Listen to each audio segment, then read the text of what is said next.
Hi and welcome to this video from Dr. Lock. I'm Josh and today I thought it would be a good idea to do a video on installing a safe.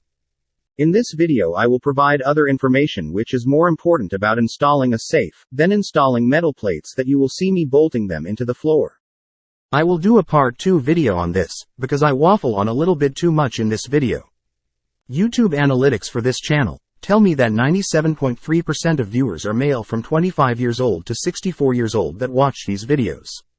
Safes went out of fashion in the late 1990s and I believe this was because most people used cards to pay for things, but now with all the crazy things that are happening in our society, safes are making a comeback.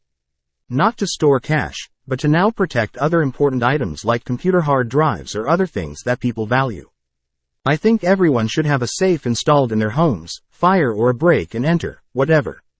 Okay, let's have a look at this video. Welcome to this video. So I thought today what we'll do is we'll bolt down this safe. Keep in mind when you bolt down a safe, it comes down to a lot of things in terms of security. So it comes down to your location, comes down to your door locks, your neighbours, alarm system, camera system, physically where you're putting it in the property, whether it's out the back in the garage or like in this internal garage or whatnot. So you can overkill things, but it's all risk and return, and it's all about how much money or valuables in terms of dollar terms do you store in the safe and what you're storing in there. So I'll just give you a quick look. So we're just here at the mill and I've just spray painted that. I was being a bit lazy, so I put some 18mm holes through this and I just hammer toned it. So the bolts that we're going to use for this are 16mm bolts by 110, I think they are. It looks like about 110. Nice big fat bolts. And what we're going to do is so I paint the underside because it's going onto concrete over there. So I might as well paint this now, just the bottom of it, because I'm going to weld the angle onto there. So when you do the Dynabolt holes, it's a lot easier if you drill your holes a little bit larger than what the size is, so that will actually fit through there and have a decent amount of gap when you bolt it down. You know, because sometimes when you're drilling a hole, you know, into concrete, you might hit a little bit of slide on the side, a bit of Rio, and it may not be 100%. So, you know, with Dynabolts you can generally feel whether they're going to go in or not. So typically what I will do is I'll drill my hole and I'll hit the Dynabolt. Sometimes they stay to about there, and depending on the concrete and the experience, generally you can just smack them down. Then you can get an impact wrench or socket or whatever you want to do. So just give you an idea about what I'm going to do. So this is the safe that we're bolting in today. It is exceptionally heavy, and to actually remove it from one place to another, we do use like bits of pipe, rollers, this and that. I cheated a little bit. I just got a bit of 6mm dowel and just screwed it onto there, and then using the engine hoist. Mind you, it's exceptionally hard to actually move this kind of stuff just by one person. So this is a second-hand safe. This is actually the second identical safe that I've owned, exactly the same as that in my life. So this is number 2, and this was by Australian Post Office, which used to be the Postmaster General. And how I know that is that when I was grinding there, you can see it says PM, Postmaster General, and I think it had a serial number or whatnot. So just to give you an idea, these are exceptionally good safes.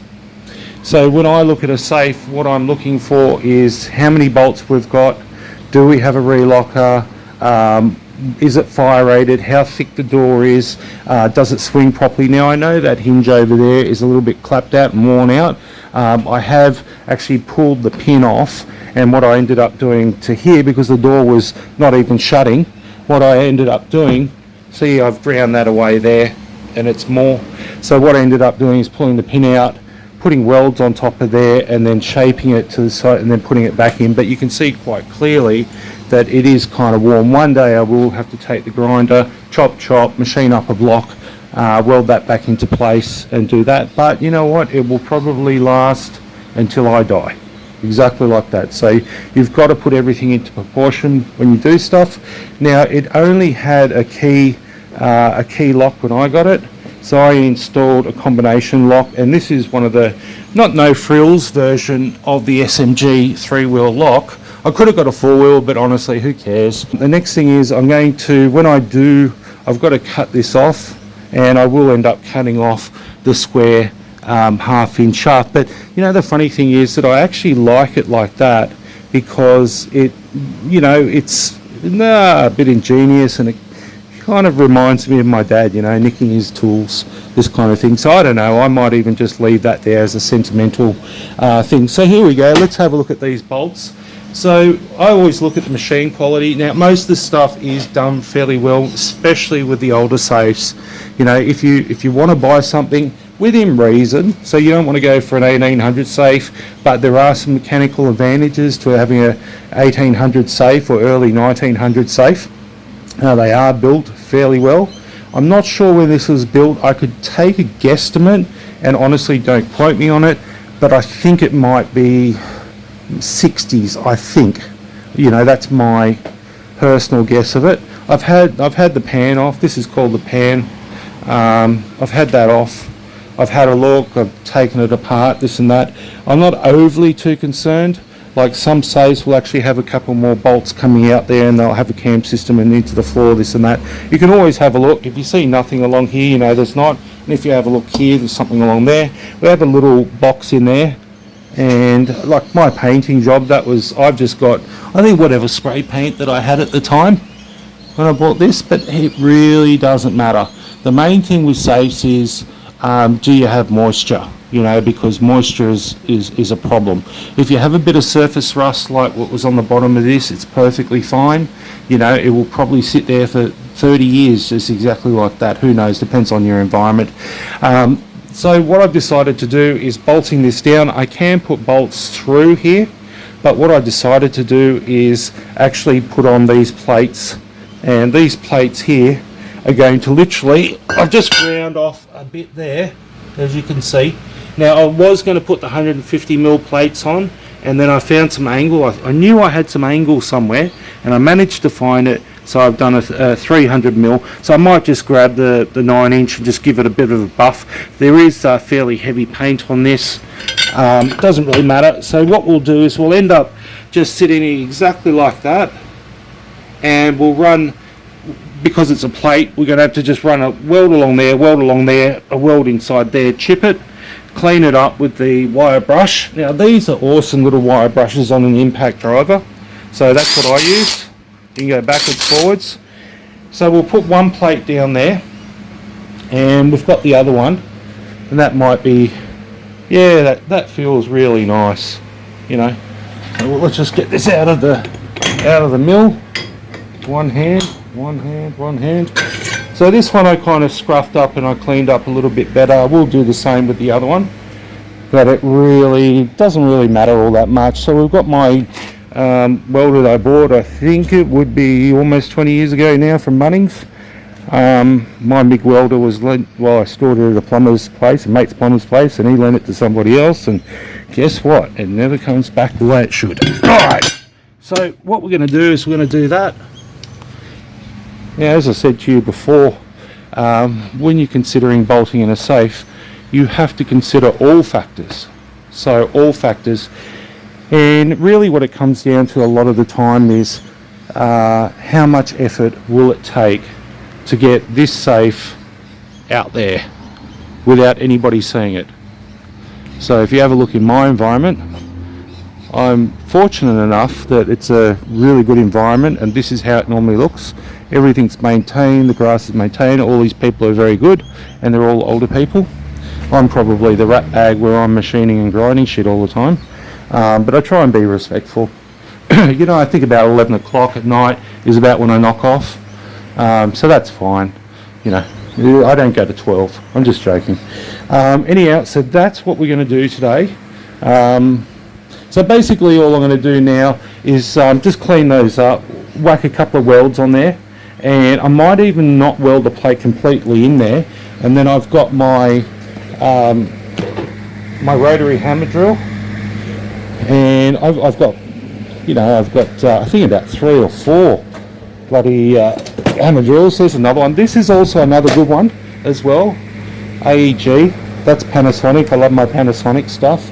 You know, there's some more Panasonic stuff. This stuff is so sexy, honestly. This is my old drill, 14.4, and now they're coming out with 18 and 14.4, so that's what I've got in my van. So anyhow, here's some more AEG stuff.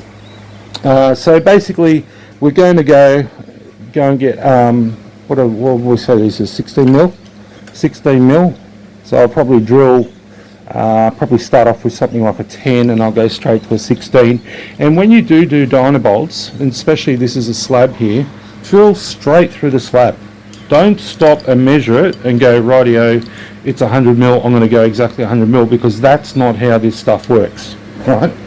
So drill straight through the slab. If it's in a brick wall, obviously mindful, what kind of brick wall have you got? Have you got a cinder block wall? Is it brick? What, you know, what have you got? How far? You know, what have you know? So anyhow, going into the floor like this, I'm just going to clean this plate up a bit more. You know what? I might just call this video done, because it's pretty self-explanatory after that. Just arc that, chip it, you know, clean it, put a Dynabolt, smack it in. So I do have an impact wrench, Panasonic, one of these, half-inch drive, which is what I will be using to torque it up with some sockets. I might just clean all of that, get it all done, and just as I'm torquing these up with the impact wrench, I'll splice the video. Okay, so that's about it as far as bolting in a safe. There are a few ways to do it, but yeah, that's it. No worries, thanks for watching. Well, I've changed my mind. What I'm going to do is I'm going to video just bit by bit as I do it, and the first thing I'm going to do is just, I've ground that off, so now we've got enough surface area just like that, and we can weld the plate, we can weld that in place now. Alright, let's do that.